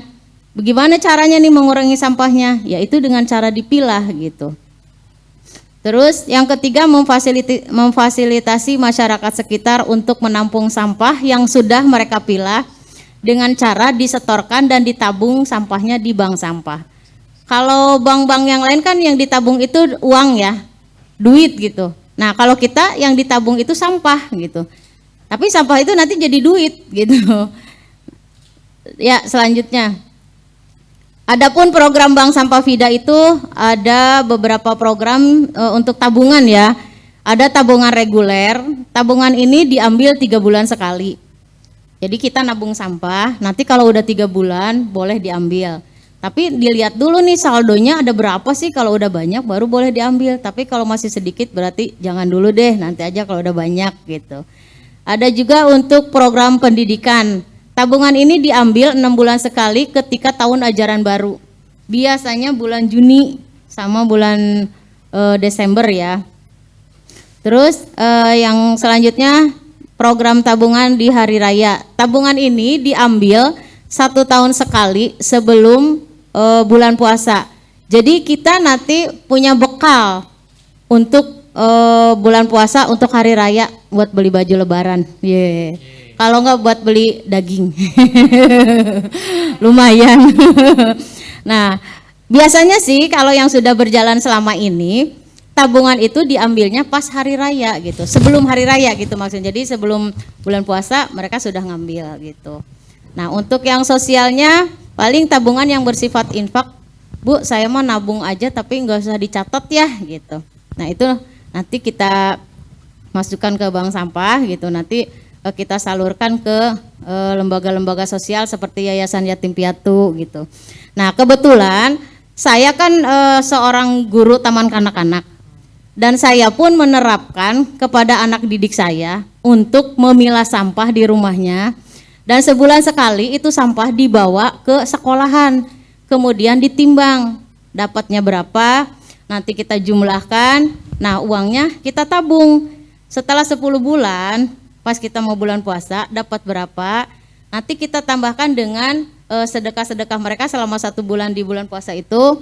Nah kalau sudah banyak baru kita salurkan ke Yayasan Yatim Piatu. Itu kebetulan program sekolah saya ya gitu. Selanjutnya mungkin next. Nah ini ada rencana program kita mau ada pemilihan duta sampah yang diikuti oleh semua lapisan masyarakat. Cuman memang ini agak-agak susah ya memilih duta sampah yang memang benar-benar mau ikut terjun ke bank sampah, itu memang agak susah juga gitu. Dan kendalanya kita itu memang sebenarnya gini, saya tuh maunya anak-anak muda itu kita galakan untuk menjadi penerus-penerus kita gitu. Karena kan kita namanya kita udah ibu-ibu, udah emak-emak kan nggak mungkin kita di bank sampah terus gitu ya. Suatu saat kalau kita udah tua gitu, pengennya ada penerus-penerusnya, dan penerusnya itu ya pengennya anak-anak muda ini gitu. Kayak misalnya ada organisasi Karang Taruna gitu. Nah nanti mungkin iya diberdayakan gitu ya. Memang sih namanya apa bank sampah gitu ya. Kalau ini kan kerja sosial sebenarnya, bank sampah itu kerja sosial. Kita itu tidak digaji, nggak ada yang ngegaji kita gitu. Siapa gitu. Jadi apa namanya sukarela aja. Jadi kita membentuk bank sampah ini sukarela aja gitu. Ya walaupun yang penting kita bisa dapat minum lah gitu kan. Dari misalkan ada penjualan dari bank sampah ini ada kelebihannya, kita bisa beli makan minum lah gitu. Tapi kita mempunyai kepuasan tersendiri gitu. Terus selanjutnya next. Nah ini ada kegiatan-kegiatan bank sampah Vida Bekasi. Ini ada edukasi tentang pengkomposan ya. Kita selain mengadakan penimbangan sampah-sampah yang kering ini, kita juga ada edukasi tentang kompos. Jadi sampahnya itu sampah yang kering kita jual ke bank sampah, yang basahnya kita komposkan gitu. Dan nanti jadi nggak ada lagi sampah yang istilahnya terbuang gitu, terbuang ke ke TPA ya tadi, karena yang basahnya itu kan udah kita komposkan, yang keringnya kita jual ke bank sampah gitu. Nah untuk menanamkan rasa kesadaran memilah sampah inilah ini yang agak-agak susah gitu. Kita juga dulu sebelum kita mengadakan pemilahan sampah itu memang banyak pro dan kontra. Kenapa sih harus dipilah gitu? Kita kan bayar sampah, kenapa sih harus dipilah gitu? Buat apa saya bayar sampah gitu? Nah itu yang memang agak-agak susah juga gitu untuk memberikan kesadaran kepada mereka. Bagaimana sih caranya biar kita bisa mencintai lingkungan? Kalau bukan kita ya siapa lagi gitu kan? Akhirnya dengan pelan-pelan kita kasih tahu, kita kasih pengertian, edukasi segala macam. Ya alhamdulillah gitu. Akhirnya mereka mendukung gitu. Oh iya benar juga ya. Kita kan yang menghasilkan sampah. Gimana caranya biar sampah itu bermanfaat buat kita juga gitu. Akhirnya ya udahlah kita ikutan nasabah bank sampah gitu. Dan kebetulan kita punya 120 nasabah. Itu dari yang penimbangan yang aktif sama dari yang pengkomposan ini gitu. Nah, ini ada penimbangan kegiatan penimbangan sampah di RT-RT gitu. Jadi karena gini, kenapa di RT-RT kita jemput bola sistemnya? Kan kita base campnya agak jauh tuh dari perumahan. Kalau namanya ibu-ibu ya, kalau bawa-bawa sampah, kardus, apa segala macam kan berat, kasihan gitu. Ya sudah deh, kita fasilitasi, kita jemput bola, kita timbang di RT-RT di satu tempat gitu ya. Nanti kita yang datang, kita timbang, nanti baru diangkut gitu. Kalau nggak begitu ibu-ibu, malas nggak mau jauh, susah. Apalagi saya nggak punya motor, nggak bisa naik motor gitu kan. Ya juga sih ya, kita juga ngerasain, aduh manggul-manggul kardus, belum bagi bawa-bawa karung gitu ya, udah kayak pemulung aja kita. Tapi kita pemulung sejati. Gitu. Jadi kita fasilitasi di RT-RT. Tapi ada juga sih di base camp kita juga ada penimbangan setiap seminggu sekali di hari Sabtu. Kita ada penimbangan dan ada pemilahan juga gitu. Nanti kalau teman-teman mau main ke sana boleh tuh di hari Sabtu. Kita ada terus tuh. Nanti main ya. Terus ini ada nasabah-nasabah baru nih, anak-anak baru 3 bulan. Bu Nia, aku mau ikut dong jadi nasabah bank sampah katanya. Beneran dek? Iya katanya. Ya sudah, tinggal gimana caranya? Ya sudah, sampah yang ada di rumah dipilah.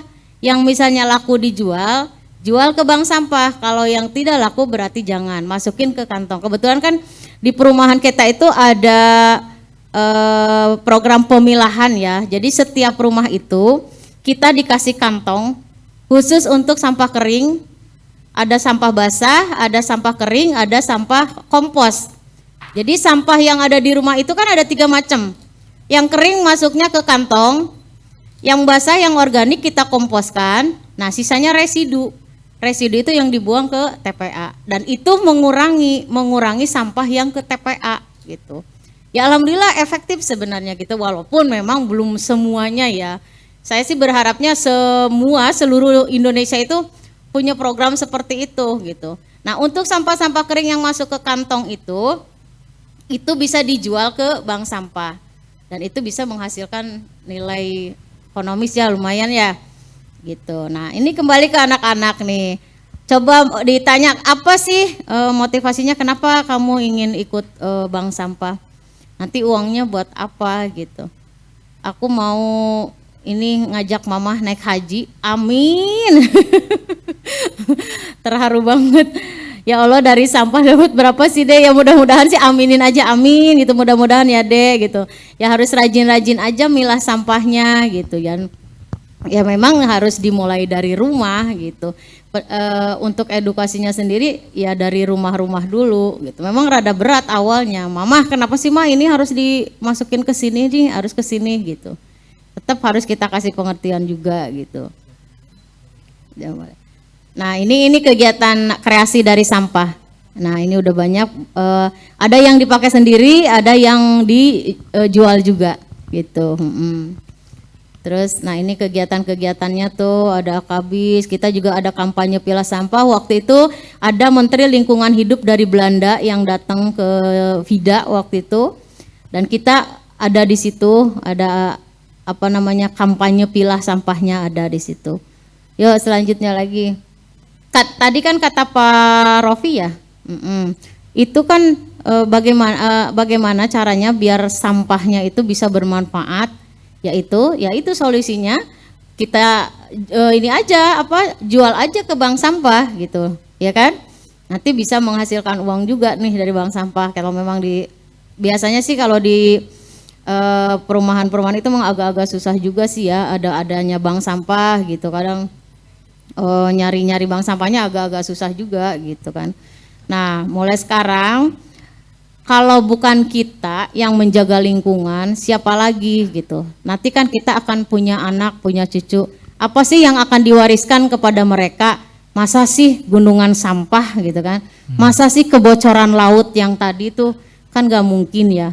Makanya dari sekarang ayo ajak teman-teman atau yang sudah nikah, ajak anak-anaknya untuk terus memilah sampah, untuk terus mencintai lingkungan, menjaga lingkungan, bergerak mulai dari sekarang. Kalau saya punya motonya gini, pilah sampah harga mati. Baik, berikan tepuk tangan untuk Ibu Nia Kurniasi, karena waktu juga ya Ibu ya, mohon maaf. Untuk itu teman-teman, ketika saya sebut superhero Indonesia, teman-teman harus bilang HUS ya. Artinya teman-teman juga memberikan penghargaan ke atas usaha dan ikhtiar dari Ibu dan tim. Saya sebut superhero Indonesia, teman-teman berikan energi positif HUS. Oke, semuanya. Superhero Indonesia HUS, mantap ya. Oke, sekali lagi terima kasih Bu Nia. Kita akan beralih langsung karena sebentar lagi juga akan buka puasa bersama. Nah kali ini mungkin lebih mepet lagi nih beli ya, nggak apa-apa ya 7 menit ya, karena nanti bisa juga sharing online, nomor dan lain sebagainya. Langsung saja untuk beli I Gusti Krisna Aditama selaku Ketua Trashero Indonesia Regional Jakarta, kami silakan. Oke, selamat sore, terima kasih kepada panitia yang sudah mengundang dan terima kasih kepada teman-teman online maupun offline yang sudah hadir. Saya Krisna, saya Ketua dari Trashero Jakarta. Kali ini diberi kesempatan untuk berbagi soal apa itu Trashero dan apa kampanye kami yang terbaru. Jadi di Trashero ini kami punya 3 misi. Yang pertama, kami membersihkan, kami mengedukasi, dan kami mengubah. We clean, we educate, we change. Nah, 3 misi ini akan saya jabarkan di beberapa slide ke depan. Slide berikutnya. Jadi ada 3 poin presentasi dari saya. Pertama, gerakan yang dilakukan oleh Trashero, bagaimana cara kita bergerak, dan yang ketiga, kampanye terbaru kami yaitu bahaya pembakaran sampah. Silakan. Nah, yang pertama, jadi Trashero ini pada dasarnya adalah organisasi clean up. Kegiatan utama kami yaitu memungut sampah. Nah, kenapa sih clean up? Selain bersih-bersih, kami juga memberi contoh, mengajak, dan memberi motivasi. Jadi kami memulai dari diri kami sendiri. Kan kita sering nih, kita kampanye jangan buang sampah sembarangan, jangan buang sampah sembarangan. Nah tapi kita sendiri gimana? Nah, gitu. Nah kami juga memulai aksi ini sebenarnya sudah sejak 5 tahun yang lalu di Indonesia. Jadi kami memungut sampah di beberapa lokasi. Kami bersyukur sekarang ada 72 chapter Trash Hero di Indonesia yang sudah aktif termasuk Jakarta. Dan kebetulan di foto ini lagi ada clean up gabungan dari Trash Hero Jakarta, Depok, dan Bogor. Nah Bekasi belum punya Trash Hero nih, mungkin Bu Nia mau bikin cabang Trash Hero Bekasi. Oke. Lalu yang kedua, berikutnya. Nah, jadi kan tadi kami juga selain kami bersih-bersih, kami juga mengedukasi dan mengajak teman-teman untuk bersih-bersih. Nah di Trash Hero ini punya program botol dan tas daur ulang. Nah, program ini tuh ditujukan kepada teman-teman kalangan wirausaha ataupun bisnis untuk turut mengubah cara mereka berbisnis. Gimana caranya? Nah, jadi kami menawarkan program botol. Nah, jadi toko-toko nih misalnya abnormal nih, pengen ikutan program botol Trash Hero, teman-teman bisa menjual botol Trash Hero dengan timbal balik, menyediakan refill station atau tempat atau apa sih bahasa Indonesianya? Ada isi ulang, air minum isi ulang secara gratis gitu. Jadi nanti tempat isi ulangnya itu akan dimasukkan ke website Trash Hero Internasional. Jadi kalau ada turis atau mau ada Trash Hero member dari tempat lain itu bisa cari aja, oh di Bekasi yang mana sih yang bisa isi ulang gratis, nanti bisa di abnormal kalau abnormal juga jual. Lalu juga ada program yang ketiga Trash Hero Kids. Nah jadi kami percaya aksi itu harus dimulai sejak dini. Nah kami juga ingin mengajak adik-adik, banyak banget nih teman-teman yang masih SD, masih TK untuk ikutan clean up. Justru biasa mereka lebih semangat dan lebih nggak capek dibandingin yang udah tua-tua ya, kayak kita kayak sejam aja udah capek kan itu udah mengutin. Nah kalau anak-anak bisa lebih semangat gitu, seru-seruan. Oke, slide berikutnya. Nah kita mikir kemana sih perginya sampah dari rumah kita? Teman-teman pernah ada yang kepikiran nggak sih kalau misalnya udah ditaruh kantong gitu dibuang, itu kemana ya sampahnya? Nah berikutnya. Yang kita tahu kan kalau kita taruh di tong sampah nih depan rumah, terus ada yang ngangkutin, harus ada gambar ketiga ke bank sampah. Benar, itu harus ya, tapi saya lupa tambahkan, mohon maaf Ibu. Harus ada ke bank sampah ya, jadi itu yang kita tahu nih ya. Nah slide berikutnya, kan kadang biasanya kita sampah itu sering nemu nih di sungai atau dikubur dan dibakar. Nah ini yang mau nanti saya bicarakan berikutnya. Nah tapi teman-teman tahu nggak sih kalau ketiga hal ini tuh dilarang sebenarnya sama pemerintah dan bisa kena pidana kalau membakar, mengubur dan menimbun. Nah kalau kita buang ke kali itu hitungannya menimbun ya, bukan. Nah jadi jangan coba-coba nih teman-teman untuk buang sampah di kali. Oke berikutnya. Nah kenapa sih membakar sampah apapun? Apalagi sampah sekarang kan banyak dicampur plastik ya. Nah kenapa sih itu berbahaya? Slide berikutnya. Nah, ya di poin pertama yang mau saya omongin itu dioksin. Dioksin ini zat yang muncul dari pembakaran plastik. Nah, zat ini ngapain kalau kena tubuh? Itu bisa menyebabkan kanker yang pasti. Nah, dioksin ini tidak bisa keluar dari tubuh kalau sudah masuk. Jadi kalau misalnya ada yang bakar sampah plastik, terus kena ke kita, nah itu masuk ke dalam tubuh, terakumulasi dan masuk ke sistem tubuh kita. Nah kalau yang buat laki-laki, kabel buruk itu nggak bisa keluar dari tubuh, menurut jurnal yang saya baca. Nah kalau untuk perempuan, dia bisa keluar, diteruskan ke anaknya yang dalam kehamilan. Begitu. Jadi kalau misalnya ibu-ibu nih menghirup gas atau menghirup asap dari bakar sampah, ntar dioksin ini turun ke anaknya. Nah jadi jangan dekat-dekat kalau ada orang yang bakar sampah. Berikutnya. Tapi kan ada yang bilang biasanya ya, saya dari dulu udah bakar sampah kok. Terus kenapa sekarang nggak boleh, gitu kan? Oke, berikutnya. Dia sampah zaman dulu apa sih? Daun pisang, paling besek atau kresek dari bambu, atau kertas. Nah, sampah sekarang yang dibakar tuh apa? Botol plastik yang terbuat dari bahan sintetis kimia dari minyak bumi. Kan jadi polusi kalau dibakar gitu kan. Nah, dioksin ini seperti yang sudah saya katakan tadi, dia akan terakumulasi ke dalam tubuh manusia. Sebenarnya dioksin itu nggak cuma dari sampah, dari kebakaran hutan, dari aktivitas gunung berapi. Nah tapi kalau kita tinggal di Jabodetabek kan nggak ada gunung berapi ya di sini ya, dan nggak ada kebakaran hutan juga kan di sini ya. Berarti yang harus kita patut waspadai adalah pembakaran sampahnya tadi gitu. Nah tadi kalau misalnya dia terakumulasi, dia bisa menyebabkan penyakit yang serius. Jadi kita harus benar-benar menghentikan pembakaran sampah dalam bentuk apapun. Itu. Pembakaran sampah itu di mana sih? Nah, selain yang paling dekat kan mungkin di dekat rumah, mungkin tetangga nih sering bakar sampah, kan nyebelin banget ya kalau tiba-tiba pagi-pagi lagi jemur terus ada yang bakar sampah itu kan. Itu dekat rumah saya soalnya kayak gitu. Lalu ada insinerator. Nah, jadi kampanye Trash Zero kami tergabung dalam aliansi Break Free from Plastic, itu aliansi internasional. Dan kami sedang mengkampanyekan untuk tidak mendukung insinerator. Nah, apa sih insinerator itu? Insinerator adalah pembangkit listrik tenaga sampah atau PLTSA. Nah, kalau dengar itu. Nah, kenapa itu berbahaya? Nah, pembakaran sampah ini selain kita bakar sampah tadi ngeluarin dioksin dan itu membutuhkan energi yang cukup besar. Jadi bakar sampah pakai minyak bumi kan perlu dibakarkan nih. Jadi bukannya jadi solusi tapi malah jadi malapetaka. Jadi kami menyebutnya biasanya ini solusi palsu untuk pembakaran sampah di insinerator tadi. Nah, kan juga ada nih kita sering sempat dengar, untung banget nih pemerintah sekarang sudah menyetop impor sampah ke negara kita. Nah, itu tuh apa sih bahayanya impor sampah? Ya masa kita mau sih Indonesia jadi tempat sampah dunia gitu. Nah, oke, berikutnya.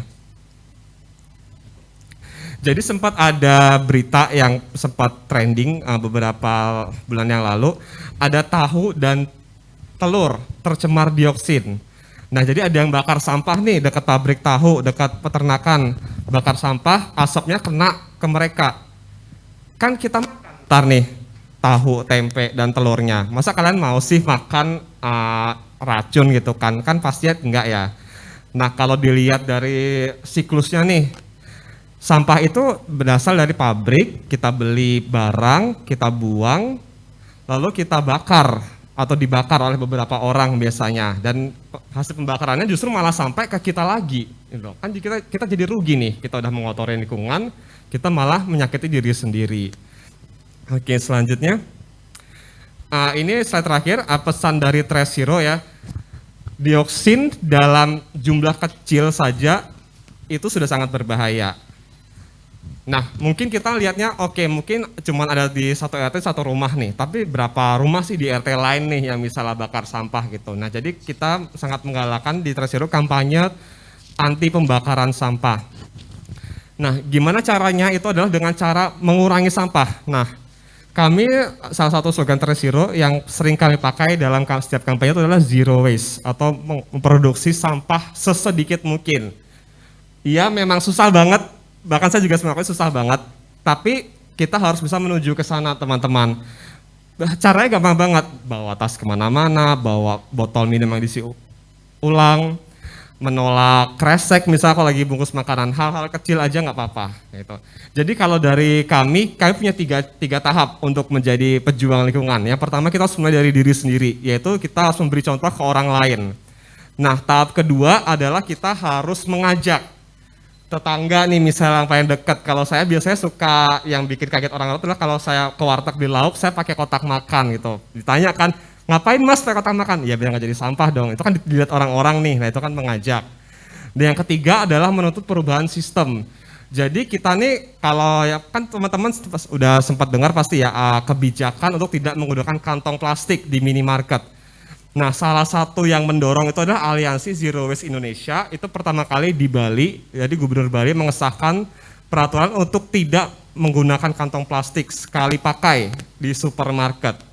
Nah, kami sangat senang sudah ditiru di banyak daerah termasuk Jakarta. Bekasi sudah belum Ibu? Sudah juga ya, amin. Jadi semoga tidak hanya berhenti sampai di sini kampanye kita untuk mengurangi menghasilkan sampah plastik sekali pakai. Terima kasih. Baik, terima kasih banyak Ketua Trash Zero Indonesia Regional Jakarta Igusti Krisna Aditama. Dengan tepuk tangan yang meriah ini sebagai bentuk apresiasi luar biasa banget ya. Jelas, padat, dan tentunya sangat menginspirasi step-stepnya. Bisa kolaborasi nanti ya, Bekasi belum ada nih Trash Zero. Ya kan Mas ya? Nah untuk itu teman-teman karena memang waktu juga yang online mohon maaf untuk tidak bisa bertanya. Yang offline nih sekarang satu pertanyaan. Ayo silakan ada yang mau bertanya? Nama saya Dina Yulita, saya kebetulan anggota dari Bank Sampah Vida Bekasi juga. Saya mau nanya, sekarang kan ada air galon yang produknya isi ulang gitu. Enggak. Sedangkan kita kan harus mengurangi sampah plastik. Nah, kalau begitu kan timbunan plastik malah makin banyak kan. Karena tiap kita beli pasti kita dapat galon. Tiap beli galon kan nambah numpuk. Nah, kita bingung itu bagaimana cara menanggulangi pengurangan dari galon itu. Terima kasih. Baik. Oke, jadi gimana nih, ternyata ada satu produsen galonnya nambah nih gitu kan, harusnya kan mungkin refill isi ulang. Ada tanggapan dari Kak Krisna? Kalau dari saya responnya dengan tidak membeli. Nah, jadi kita nggak perlu kayak demo atau marah-marah. Nah, produsen itu pasti akan sangat mendengarkan apa yang konsumennya mau. Nah, kalau kita mau beli dan ada permintaan, pasti mereka mikir kayak, wah laku nih produk saya gitu. Cara yang simpel adalah dari diri kita sendiri, kita tidak usah membeli. Kita mungkin kasih tahu juga ke teman-teman yang lain, tetangga yang lain, ini sangat tidak ramah lingkungan karena kan besar gitu. Kita bisa beralih ke produk lain yang di galonnya isi ulang, bisa dapat diisi ulang. Jadi sesimpel itu sih Bu. Karena sempat ada dari kami teman-teman Aliansi Zero Waste Indonesia itu sempat protes ke produsennya, kenapa ini gitu harus sekali pakai, tapi belum ada respon dan produknya masih dijual, jadi ya sudah, tidak apa-apa kalau begitu, cukup dengan tidak membeli saja. Baik, terima kasih. Ada Bunia, ada tanggapan?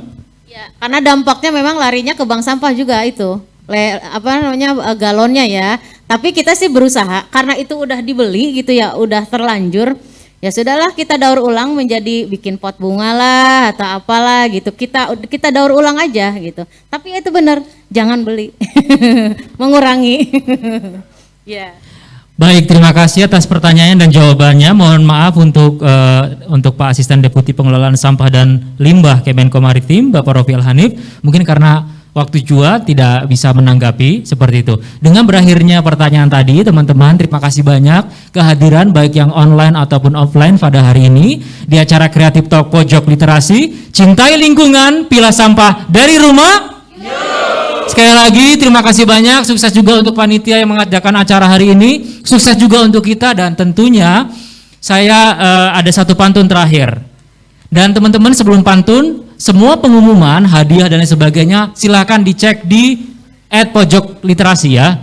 Hari ini juga akan ada informasi untuk online, dan untuk yang online nanti akan diumumkan esok hari ya. Inspirasinya banyak banget, luar biasa. Oleh karena itu, siapa yang suka makan mentimun? Mentimun banyak manfaatnya.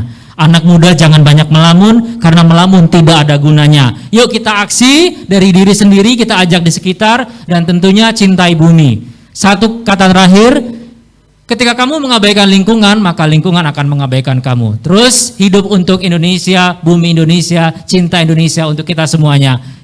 Berikan tepuk tangan untuk acara hari ini yang keren, luar biasa sekali. Saya Ardiam Sisarmoko, burung pelikan, burung cendrawasih. Cukup sekian dan terima kasih. Wassalamualaikum warahmatullahi wabarakatuh. Dadah. Terima kasih semuanya, teman-teman online dari Aceh dan dari Papua.